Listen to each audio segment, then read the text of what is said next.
Okay, so ang next naman nating i-update ay yung another 4 kits, which is dalawang brown and dalawang black. But before that, what's up? What's up na naman sa inyo mga kahap-hap? So ito nga, itong 4 na kits na to ay talagang malalaki na. Halos mahabol na nila yung first batch nating mga kits. So sobrang laki. Ang lakas din kasi magpagatas ng nanay nila. Everyday ko nakikita na bilog, ang tataba ng tiyan, everyday. At isa nga rin sa reason kung bakit talaga namang gustong-gusto kong sumilip sa kanila tuwing umaga ay para makita yung sitwasyon nila at syempre makita na rin yung development nila araw-araw.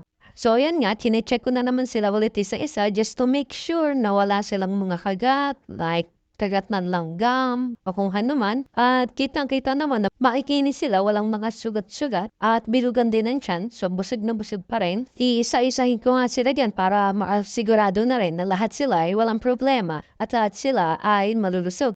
At natutuwa nga talaga ako sa mga kulay nitong mga to dahil nakapag-produce ang nanay at tatay nila, which is parehong black torch, at nakapag-produce niya ng ganitong kulay, which is pure black and brown. Sa mga ilang araw pa, pwede ko na itong ma-gender at malalaman na natin kung sino ba ang lalaki at babae sa kanilang apat. So yun na muna as for now. Puputulin ko muna itong video na to at tara, samahan nyo kami. Subaybayan natin ang paglaki nito.